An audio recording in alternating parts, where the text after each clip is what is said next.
Welcome to That's Inclusive, where we talk about disability and what it means to live a full life engaging in our communities. What does that look like, and how can we work together to make our world a more inclusive place? Well, hey everybody, it's Blake with the New Hampshire Council on Developmental Disabilities, and the social media assistant. So you may have seen some postings from me over the last few weeks and months. I handle the Facebook, Instagram, and Twitter. Hopefully you really like the information, resources, and et cetera that we post. And if you don't, I am the guy to complain to. But like I said, hopefully you guys have liked it. And I'm here today. We're recording some audio for our next podcast episode of our show. And I wanted to talk specifically with the weather finally getting nice out and it not being torrential downpours every other day, knock on wood, that folks can get outside. And we're going to be talking about all access trails and kind of the universal design aspects that should go into some of these all access trails. As somebody who enjoys the outside myself, I'm a runner, love running out there. I just think it's really important. And I brought in my friend Sheila from the Nature Conservancy based here in New Hampshire to talk about some of the great work she and her organization have done on that front. And yeah, Sheila, if you want to just introduce yourself. Yeah, absolutely. Hi, Blake. Thanks for having me on. As Blake said, my name is Sheila Vargas, and I am the Community Partnerships Manager for an organization called the Nature Conservancy. So the Nature Conservancy is actually a global organization, and I work for the New Hampshire chapter. We have a chapter in almost every state in the United States. And we do lots of work across the state of New Hampshire. We're statewide, so we do everything from marine work to preserving and maintaining lands. And in New Hampshire, we were able to actually help to protect nearly 300,000 acres of forest, fields, and other natural areas. So today I'll be sharing a little bit about our process to make a couple of our preserves more accessible. Awesome. Yeah, no, again, thank you so much for joining and for all the amazing work the Nature Conservancy is doing here in New Hampshire. As I said to you guys, I love being outside. Personally, I've going to out myself. I have not gotten the chance to run on their all-persons trail in Manchester, actually, which we're going to talk about a little bit later in the show. But very much enjoy being outside. And for me, you know, when I think about why all access trails should be widely available to everybody, both myself and, of course, the disabled community, why it's so important. I think being outdoors is, in some respects, the great equalizer for society. It's meant for everybody. There should be a great deal of equity when it comes to outdoor spaces and enjoyed by all. And so for me, that's why it's really important. And I'm just wondering, Sheila, why that is so important for you and your work as you go about doing it. Yeah, so in my work as the community partnerships manager, I really serve as the connective tissue. I like to give that visual between community members, organizations, companies, and our organization and our mission, which is to preserve the lands and waters on which all life depends, obviously humans and animals and plant species. And so for us, we really are in a power up position of privilege as a global environmental organization in so many ways, especially as the stewards of so much land. In North America alone, we own and manage a little over 2 million acres.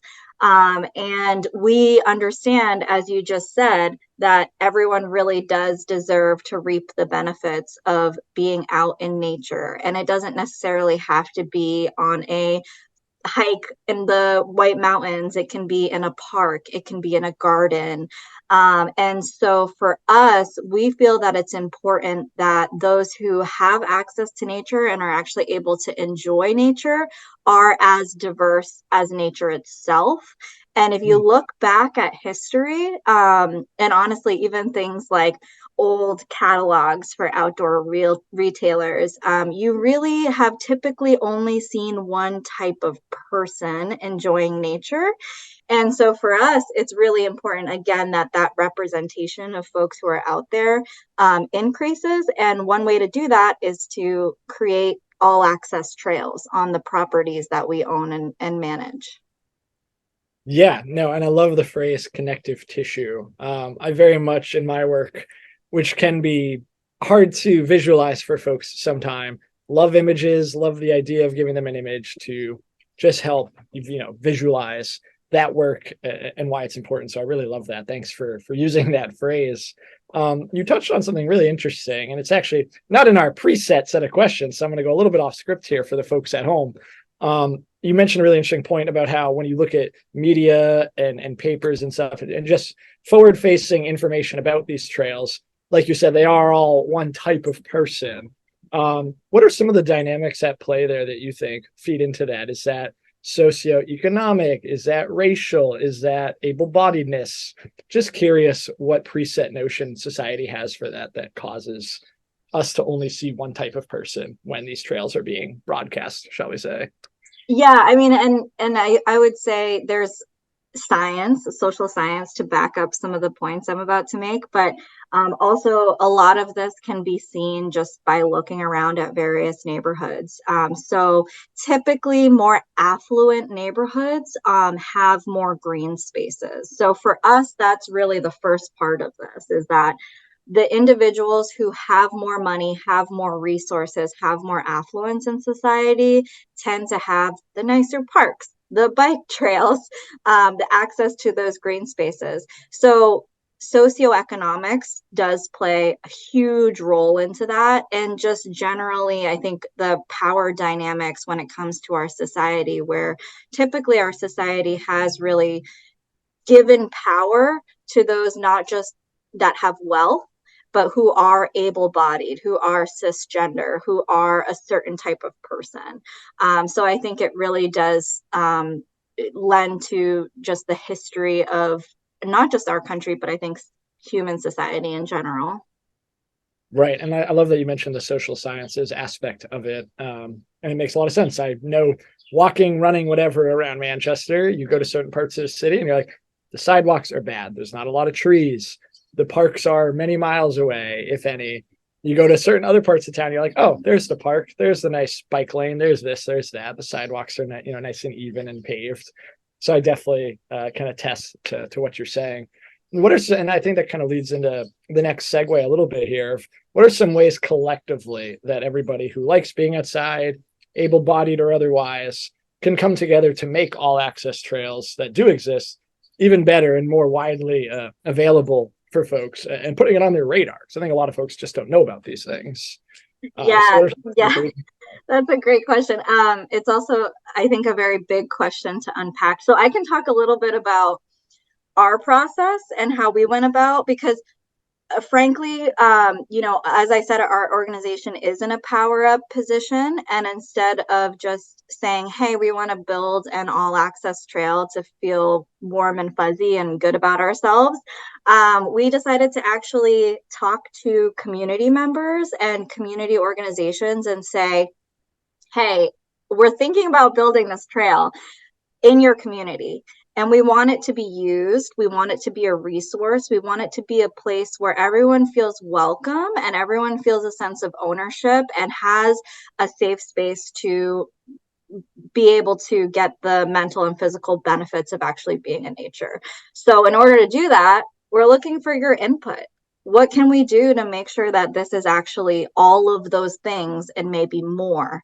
And so we held a series of 6 listening sessions. Unfortunately, with COVID, a lot of them had to be virtual.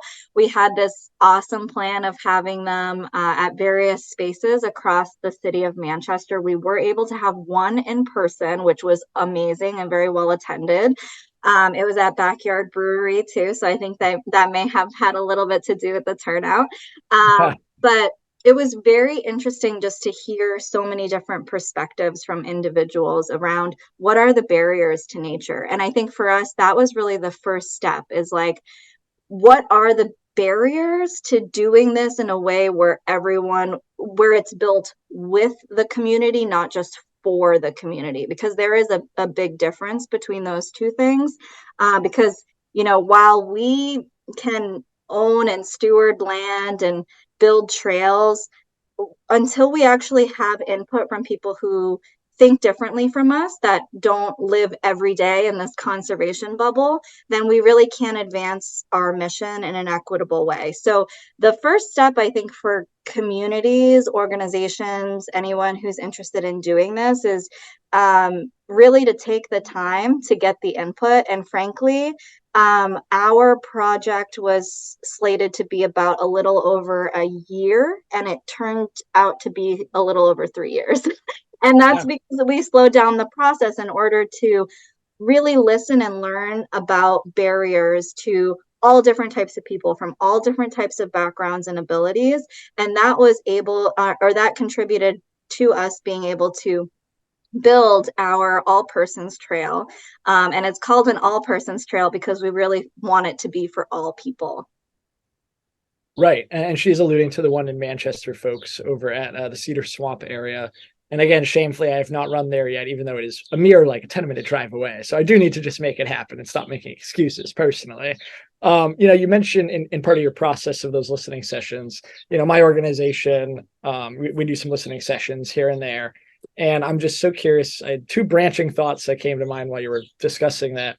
One being, prior to the actual day of the listening session, what was y'all's process for whether door knocking around that community or social media campaign, a phone calling campaign, whatever it may be?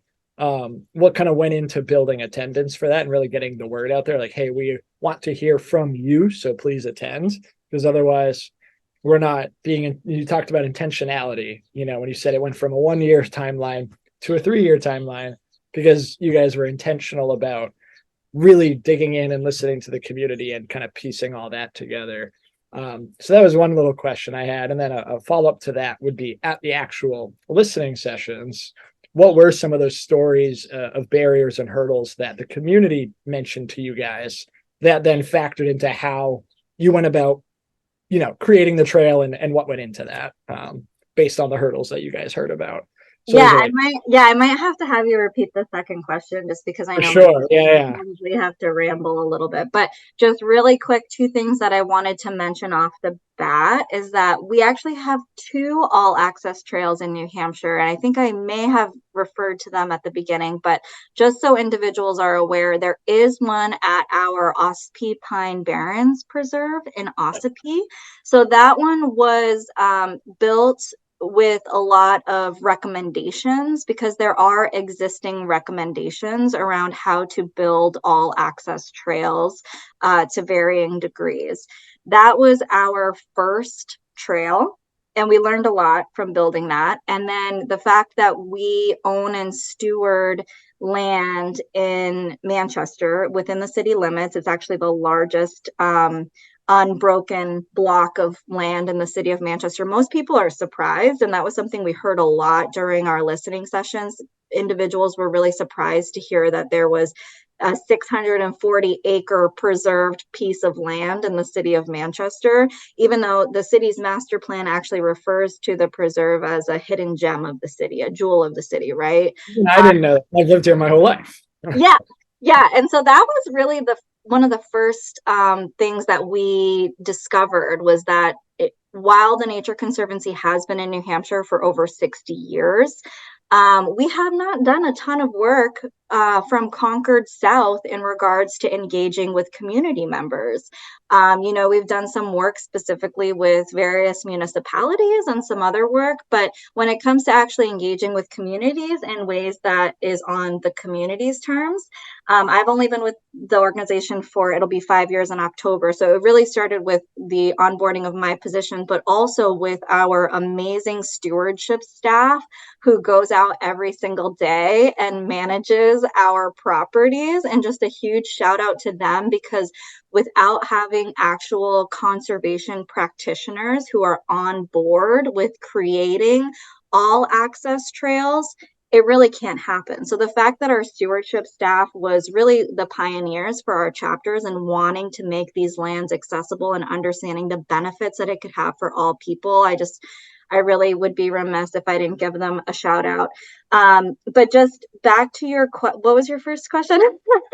That was the first question, was kind of, the awareness campaign and all that. The second question, I believe, is what you were wanted to hear about, was some of the hurdles and barriers you heard from those listening sessions. And also, did you guys, how you spread the awareness of said listening sessions, whether it was a door knocking campaign, a phone banking campaign, social media, or, in the good way of doing it, all of the above. I personally love talking about this, because even though it sent our project back a couple years, the listening sessions was actually my favorite part of this whole project, aside from the trail being complete and our continued partnerships that we're doing on the trail, with various groups in the city, as well as some guided walks. But the listening sessions were awesome. And just for some context, I come from a background of community organizing and working in issue advocacy and various political campaigns. So for me, building partnerships with organizations who serve the community that we are seeking to serve was the first step. So we held 6 listening sessions, and I reached out to organizations that either had vast memberships in the Manchester area or were very involved in the Manchester area. So the listening sessions that we heard or that we held were physical access to nature, Black in nature, LGBTQ plus in nature, active seniors in nature, and there's one more that I cannot remember, but those groups, obviously, it was for individuals that felt like they identified within those groups or allies of those groups. And everyone was welcome. They were not exclusive listening sessions. We also held various coffee updates. But we knew that we wanted to create a space where people could say, hey, I identify with this group that's meeting to talk about some of the barriers. And frankly, a lot of the barriers that we heard in these listening sessions were cross-cutting. So transportation to green spaces, that was across all groups. That was number one, right? And awareness of where these trails even are. And so for me, really, the first step was building relationships with groups like the NAACP, like AARP, like the Disability Rights Center, like Opportunity Networks, and really saying, hey, we're looking to build this trail. We want to incorporate input. We have not been at the table with a lot of these groups that we're seeking to serve, and we acknowledge that. We're late to the game with engaging with these communities, but we want to have this trail really serving everyone. And the best way for us to do this is to get input. And so we built trust with those partners first over, a time period, really meeting with them, talking with them about our plans, our intentions. And then we did a lot of the heavy lifting for the events, which is frankly how it should be when you haven't been at the table. And so we said, we'll run the Zoom calls, we'll provide you with a script, but we felt it was really important for the groups that actually work with said community members to be the moderators for the listening sessions. There's no point in a staff member from the Nature Conservancy who community members have never heard of, never seen, never interacted with, going into a community and saying, hey, we're doing this cool thing. Will you trust me and be vulnerable with me and talk to me about your barriers to getting outside? We understood that in order to actually have feedback that was coming from an authentic and a vulnerable place of trust, that individuals needed to have a facilitator that was from that community, that has a reputation of serving that community. So the moderators for each of those listening sessions were actually from those communities, which helped us a lot, because we were able to say, hi, we're the Nature Conservancy, we're running this Zoom call, we're going to build this trail, kind of show a quick draft of what we were thinking for the trail, give an overview of what the preserve is, the fact that it even exists. And then the moderator who represented that group was able to really take it away and ask questions around what the barriers were. Yeah, I think that's really smart. As Sheila mentioned, she comes from the world of community organizing, with some mostly political splashes of color in there as well. For folks at home, that is also the world I came from before I landed at the council and the other nonprofit I work for. I come from the political campaign / organizing world. And, I can't just knock on a door and say, hey, can you vote for my candidate or come volunteer, even like take the extra step and be vulnerable and volunteer your time to talk about my candidate to other voters. I would always start with, hey, seems like we jive on a couple issues that we talked about on the door.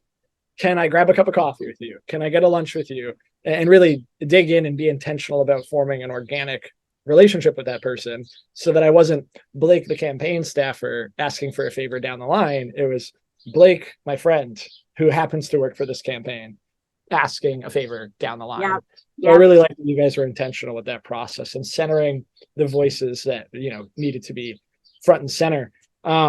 And I do want to clarify really quick that our process was not perfect. And I tend to preface a lot of my conversations about this with that point, is that our process is not the gospel. We did create a guidebook for what we did because we received so many requests around what was your process, even just things like how did you identify a contractor, just very little things, right? And so we only have so much capacity. And so we felt like the best way to increase the accessibility of a lot of these trails, or make more all access trails in New Hampshire just generally, was to put our process on paper. And so there is a downloadable guidebook on our website that we share far and wide, because we can't present to every conservation commission, every foundation, every nonprofit. And so we do refer everyone to that guidebook, which is extremely detailed down to the time, the staff time, the funding, every single detail that we did. And we share that not to say this is the best way. We share that to say this is the way that we did it. And if a conservation commission, if another organization can even take one or two little pieces of our process to benefit their process, that's a win for us, because we don't want everyone to do it the way that we did it. We understand many organizations can't do it the way that we did it. And frankly, communities are very different. So not everyone should do it the way that we did it. But we felt like at least sharing our process in detail maybe could help a few organizations or conservation commissions along the way. Yeah, I think it makes a lot of sense. My go-to phrase with most things in life is different strokes for different folks. Yep. And I think if they want to take a few pieces of that and then build it into their plan, that works. For the folks at home who maybe don't know, although my postings here and there kind of out me, I am a runner by trade. I like to go running. I'm one of those crazy people who thinks that running 20 some odd miles on any given day is quote unquote fun. But, I'm training for my first marathon right now that I've ever done. And there's 1,000,000,001 training plans, right? That float out there in the running world ether, shall we say. And, what works for one runner may not work for the next runner, may not work for the next runner. I kind of look at all these plans and kind of make a smorgasbord, which is another one of my favorite words that in lexicon.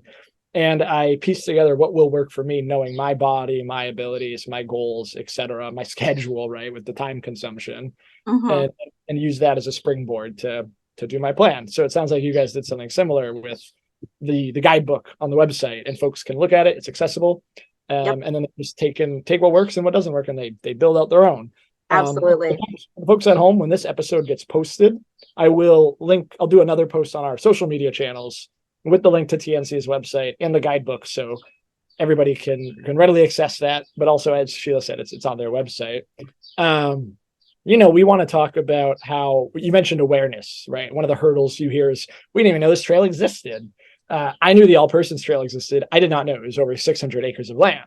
So that is crazy. I knew it was about a 1.2-ish mile loop, if I recall our conversation a couple summers ago correctly, when I actually met you. Yeah, great memory. Great memory. One of my many gifts, right? Humbly saying, no, I'm just kidding for everybody at home, but I do have a decent memory. Talk about spreading awareness of the trails. Nature Conservancy and the DD Council and a number of other partners are involved in a pretty fun project this summer that I'm going to let Sheila talk about to spread awareness of existing all persons and all access trails.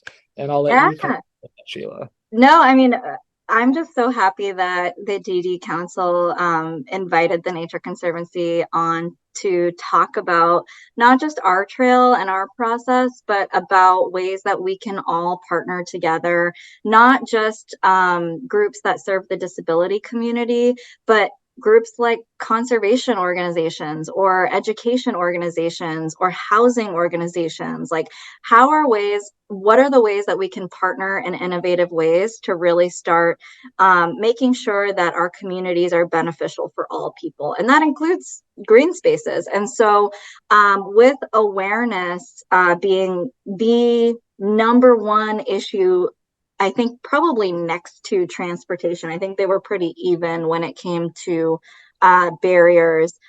We have obviously continued our partnerships with pretty much all of the groups, frankly, that we worked with to build the All Persons Trail, because a big part of my role is not just building partnerships for the sake of building partnerships. I'm very against transactional relationships in my personal and professional life. So I always tell people, I'm happy to meet you for coffee, but I hope you know, like, I'm going to be in your inbox a lot for the foreseeable future. So I'm sorry in advance for that, and really building long lasting relationships. And so something that we kept hearing is that it's great that the All Persons Trail is there, but not everybody lives in Manchester or near Manchester. And not everyone knows about other trails throughout the state, because there are other trails. The Nature Conservancy is not the only organization that has all access trails. There were other organizations like Tin Mountain who came well before us and built an all access trail. And I'm sure there are many others that I have a list of somewhere, but don't have on the top of my head. So really just want to make sure to not just be centering the Nature Conservancy in our work to make nature more equitable for people and mitigate the impacts of climate change on communities, but how do we help to collaborate with the greater community? Because the Nature Conservancy can't build all of the all access trails in New Hampshire. We are incapable of doing that. And after building this trail, so many people have said, when's the next trail? Are you guys going to build another trail? And we're like, actually, we should probably take a step back based on what we learned, speak with our partners who actually work with and serve the disability community, and say, what are the ways that we can be more effective in actually spreading awareness and increasing transportation to green spaces? Because those are the two big things that we heard. And so you can't do one without the other. Like, exactly. It's one thing to know that something exists. It's another thing to actually be able to get there. And then another thing, even after that, to feel comfortable going there, either by yourself or with others. And so we're going to be doing a really cool campaign in the next few months.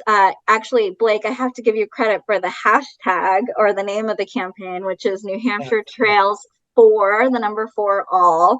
And so it's really just a ad hoc coalition. So it's not an exclusive coalition. So anyone who is part of an organization or an entity that serves the disability community and wants to learn more about this or potentially get involved and help spread the word, we welcome that. That's typically how we work, is like the more the merrier. And we are going to be highlighting, I believe it's 5 or 6 accessible trails. So this is really a pilot. Yeah, it was 5 or 6. Yeah, it's really a pilot at this point. I will say Trail Finder, it's run by UNH Cooperative Extension, is a great resource if you're looking to find all access trails. Again, you know, like many resources, nothing is a silver bullet. So I'm sure there are things on there that could be updated in regards to what trails are actually all access and what are the conditions, etc. But really our campaign, New Hampshire Trails for All, again, in the pilot year, very much in its infancy, is looking to spread awareness about 5 or 6 trails across the state, not just in the southern tier where the majority of people live, but across the state, and say, hey, it's the 33rd anniversary of the ADA, which is amazing. I'm a little shocked, honestly, that the ADA is as old as I am. It makes me feel just weird about the whole thing. She outs herself with her age. So yeah, yeah. But where are these trails in New Hampshire? And making sure that we're highlighting them in different regions and not just paying attention to Rockingham and Hillsborough County, where the majority of the population lives, because we know there are individuals with disabilities everywhere, everywhere, not just in Rockingham and Hillsborough County. And those individuals deserve just as much as anyone else to be able to know where are all access trails and be able to benefit from going out in nature. So more to come on that, but just really exciting to start spreading awareness. Right. And I'm very excited to be doing that with you guys. I think I volunteered myself as a guinea pig to check out a couple of the trails because I do love trail running. I actually did it this morning. Mild heat exhaustion quickly followed. But it's so for folks out there, when we do get out there enjoying these trails and you get out there, bring water, bring a hat, bring sunscreen, you know, all the things. It is toasty out there, but definitely look forward to that. We're going to be posting on all our social media channels from the council as we put this campaign together. Should be a lot of fun. You may get videos of me out on the trail. Hopefully I look my Sunday best when I'm out there running, but stay tuned on that. And first of all, I just want to thank you, Sheila, so much for taking up the time to hop on, do this show with me and record and you know, just really shining a light on the, you know, real importance of just the expansion of all access trails, constantly making them better, because I don't believe in creating something and then being like, it's great forever. Like needs change, society changes, people change. And, you know, as is with nature, erosion, climate change, the trails change. And so there's constant improvements and updates that need to happen. So thanks for shining a light on that and why the equity behind that is so important. So folks, this has been That's Inclusive podcast. You can find it on our website. I think this episode's getting posted in a couple of months. I need to check with my higher ups, as they say, my bosses. And I believe you can also find it on Spotify, which is kind of cool. I recently caved and got Spotify myself. I was an Apple Music guy, and now I play for both teams. I'm on Spotify and Apple Music, but you can find the episode there. And I just want to thank you, Sheila, again so much from the Nature Conservancy in New Hampshire. And fun fact, I didn't know you guys were such a broad organization. I knew about you guys in New Hampshire, did not realize that it was basically every state in this country. That's crazy. Yeah, we're in, I believe it's 72 countries and territories. So we're out here, but we tend to be very behind the scenes and more centering our partners in our work. So we're here and we're always welcome we always welcome individuals to collaborate with us and give us feedback. We love feedback, good feedback, bad feedback, everything in between. So please reach out with any questions or areas that we could improve. Yeah, I call in my work and really anything in life, bad feedback doesn't exist, just constructive criticism. Yes. Those things that I do. So thank you everybody for listening in, and have a safe, happy, healthy summer. Stay cool or stay dry, depending on if we're going to have months like June, what we had here, and just have a great rest of your Friday and a great weekend. Thank you for joining us today. I'm Vanessa Blaze, and this was a production of the New Hampshire Council on Developmental Disabilities, produced by Isadora Rodriguez-Legendre and Vanessa Blaze, with many thanks to Josh Hardy and the rest of the crew here at Concord TV. We love to have guests with differing perspectives. These views are personal and do not necessarily represent those of the DD Council.